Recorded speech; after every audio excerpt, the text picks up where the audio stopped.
Hello students, हम जो है national movements in India chapter पढ़ रहे थे। इसमें हमने नॉन कोऑपरेशन मूवमेंट पढ़ी। हमने पढ़ा 1922 में नॉन कोऑपरेशन मूवमेंट जो थी वो विथड्रॉ की गई। अब जो है उसके बाद जो है सिविल डिसोबीडियंस मूवमेंट जो थी वो आरंभ हुई। अब हम आपका जो सब टॉपिक इसी चैप्टर का उसका जो सब हेडिंग है वो है टूवर्ड्स सिविल डिसोबीडियंस। अब सिविल का क्या मतलब है? Civil is related to the people of a place, वो जो होते हैं सिविल। एंड सिविल डिसोबीडियंस का मतलब हो गया a protest violence group of the people against some laws, taxes और policies of the government. It is a civil disobedience movement जो कि महात्मा गांधी जी ने आरंभ की थी और जो ब्रिटिशर्स के जो रूल्स थे उनके अगेंस्ट जो उनको डिसओबे करने के लिए जो मूवमेंट स्टार्ट की गई और 1930-31 में हुई, उसको हम सिविल डिसओबीडियंस मूवमेंट बोलेंगे, जो डांडी मार्च के साथ हुई थी। वो हम अब आगे पढ़ेंगे। अब बच्चों, इन्होंने बताया इन फरवरी 1922 में महात्मा गांधी ही decided to withdraw the non cooperation movement. Why? Because Mahatma Gandhi was of the view, he felt that the movement was turning violent in many places. Why? Because the Satyagrahi, they are not yet prepared, they are not well trained for a mass struggle. अभी सत्याग्रहियों में बड़ी patience लाने की जरूरत है, अभी उनमें बड़े ठहराव की जरूरत है, तभी वो नॉन वायलेंट वे से ब्रिटिशर्स को जो है उनको उनके साथ रिवोल्ट कर सकेंगे और प्रोटेस्ट कर सकेंगे। अब बच्चों, जब महात्मा गांधी जी ने 1922 में जो है ये सिविल डिसोबीडियंस मूवमेंट को विथड्रॉ कर लिया, जब इन्होंने विथड्रॉ कर लिया, अब जो थे इंडियन नेशनल कांग्रेस के जो लीडर्स थे, अब जो है वो एक मास प्रोटेस्ट और मास डिमॉन्स्ट्रेशन के लिए अब वो तैयार नहीं थे। अब वो चाहते थे एक डिफरेंट वे से, अलग तरह से जो है ब्रिटिश गवर्नमेंट को जो है उनके साथ उनका protest against British government in a different way होना चाहिए, और जिससे कि ब्रिटिशर्स को रियलाइज हो कि इंडियंस की भी कुछ डिमांड्स माननी चाहिए और उनको भी जो है कुछ कंसेशंस मिलनी चाहिए। इसीलिए इन्होंने क्या करा, अब इन्होंने जो प्रोविंशियल लेवल्स के ऊपर अब जो थे वो इलेक्शंस आने वाले थे, प्रोविंशियल काउंसिल्स के इलेक्शंस आने वाले थे। अब जो है इंडियन नेशनल कांग्रेस के लीडर्स ने उन जो इलेक्शंस में पार्टिसिपेट करने की जो है वो उन्होंने they thought of participating in the provincial councils elections. अब ये जो प्रोविंशियल काउंसिल इलेक्शंस होने थे government of India act of 1919।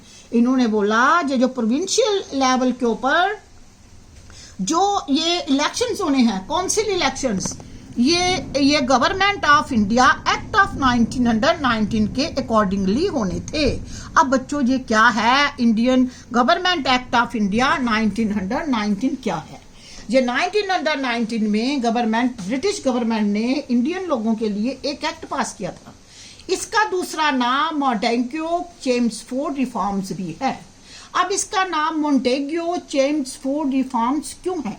क्योंकि जब ये एक्ट पास हुआ तब हमारे सेक्रेटरी ऑफ स्टेट जो थे वो एडमिन मॉन्टेग्यू थे और जो वाइसराय थे वो चेम्सफोर्ड थे।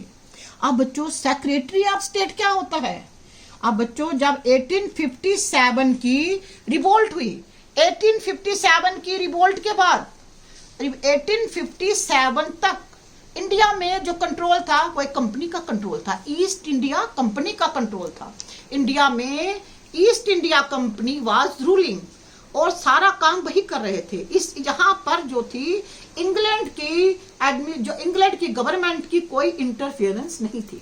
लेकिन after the mutiny of 1857 this company was called back to the England. इस कंपनी को इंग्लैंड में वापस बुला लिया गया।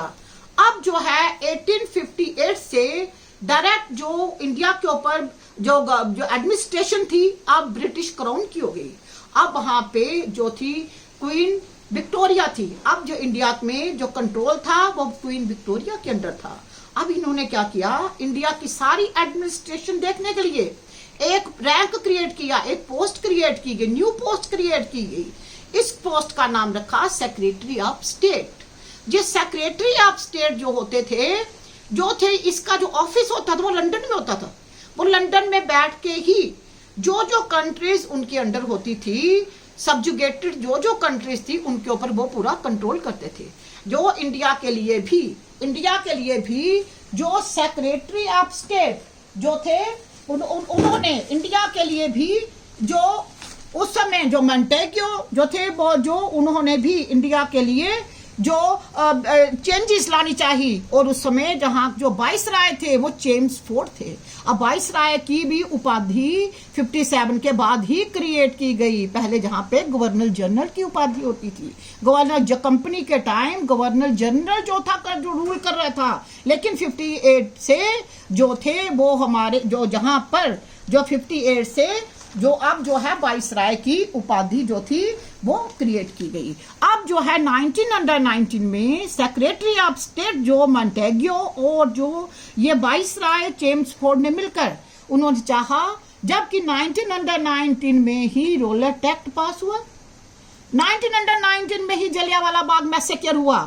अब इन्होंने चाहा कि जो है ये इंडियंस के साथ कुछ ऐसी जो है वो रिफॉर्म्स किए जाए कि अब इंडियन जो है ब्रिटिशर्स के साथ मिलके बड़े आराम से काम करे, अब कोई डिस्टरबेंस ना हो। इसलिए उन्होंने ये जो 1919 में कुछ रिफॉर्म्स करने चाहे। ये रिफॉर्म्स क्या थे बच्चों? इन्होंने जो पार्लियामेंट में इंडियन की जो पार्टिसिपेशन थी उसको एक्सपैंड करना चाहा, उसको जो है वो एक्सपैंड करना चाहा।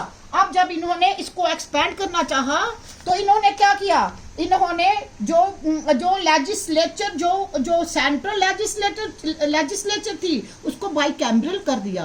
बाइकैमरल मींस इसके दो हिस्से कर दिए, दो चैम्बर बना दिए। अब जो था एक लोअर हाउस बनाया जिसको लेजिस्लेटिव असेंबली बोलते थे। अब उसके उन्होंने 145 मेंबर्स बनाए। और दूसरा जिसका असेंबली थी, जो लेजिस्लेटिव असेंबली थी, जिसके 145 मेंबर्स बनाए, जिसका दूसरा नाम लोकसभा भी था। आजकल भी ऐसे ही है, आजकल भी लेजिस्लेटिव असेंबली में लोकसभा होती है। और जो है वैसे इसी टाइम ये बाइकैमरल करके इन्होंने एक लोअर हाउस बनाया और एक इन्होंने अपर हाउस बनाया। अपर हाउस को जैसे आजकल राज्यसभा है, इन्होंने भी एक अपर हाउस बनाया और उसके 60 मेंबर किए। इस प्रकार इन्होंने जो है वो मेंबरशिप को जो है वो बढ़ाया। और इन्होंने इलेक्शंस जो है प्रोविंशियल लेवल्स के ऊपर अब इलेक्शंस करवाने की सोची कि जिससे कि मैक्सिमम जो है इंडियंस आए, इलेक्शन में पार्टिसिपेट करें और जो है ये लेजिस्लेटिव असेंबली के मेंबर एक्सपेंड करें। अब बच्चों ऐसा हुआ, इन्होंने इसी चीज को करने के लिए प्रोविंशियल लेवल के ऊपर भी इन्होंने डायरकी सिस्टम इंट्रोड्यूस किया। डायरकी का क्या मतलब है?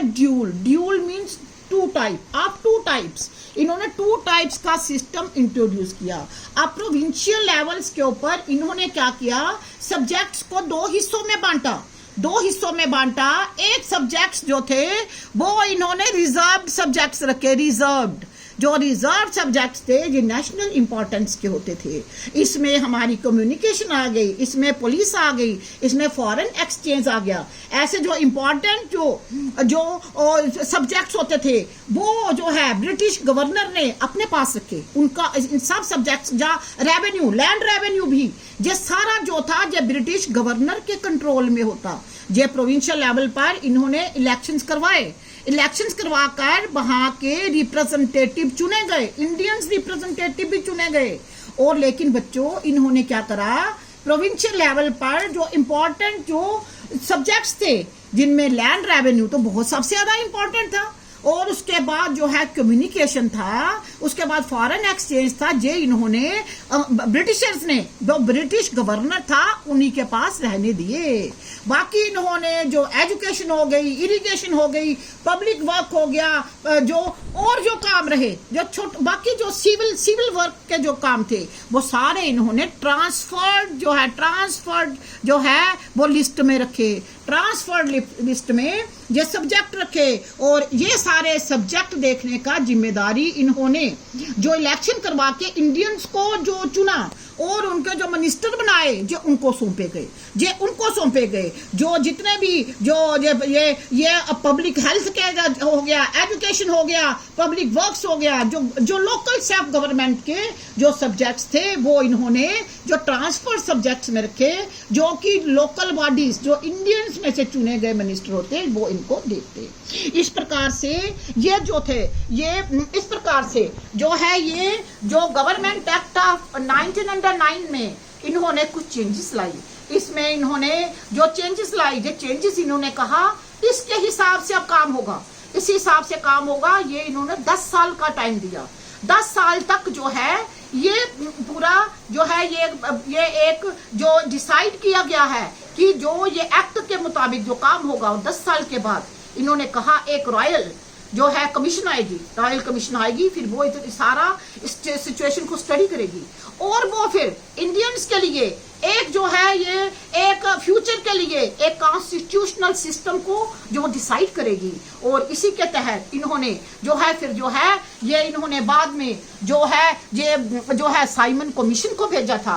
अब बच्चों जो है इन्होंने जहां पर इस चीज को जब ये सारी बातें हो रही थी, जब जो है ये इंडियन नेशनल कांग्रेस ने जो लीडर्स थे उन्होंने इसमें पार्टी जो है प्रोविंशियल काउंसिल इलेक्शन में पार्टिसिपेट करने की सोची, उसी समय पंडित जो है मोतीलाल नेहरू जी ने और CR दास और जो है मोतीलाल नेहरू जी ने चाहा कि हमारी अपनी सेल्फ गवर्नमेंट होनी चाहिए। उन्होंने स्वराज पार्टी बनाई। स्वराज हो गया, स्व मैंने अपना राज, हम अपना राज करेंगे, सेल्फ गवर्नमेंट होनी चाहिए। उन्होंने सेल्फ गवर्नमेंट की डिमांड की। उन्होंने 1923 में स्वराज पार्टी बनाई। जब इन्होंने स्वराज पार्टी बनाई बेटे उस समय हमारे जहाँ पे यो यूथ थी, यो यंग लीडर थे, जैसे पंडित जवाहरलाल नेहरू हो गए, सुभाष चंद्र बोस हो गए, उन्होंने कहा कि हमें सेल्फ रूल नहीं, हमें कंप्लीट इंडिपेंडेंस चाहिए, हमें फुल आज़ादी चाहिए, हमें जो है फुल इंडिपेंडेंस चाहिए। उन्होंने उसकी डिमांड की।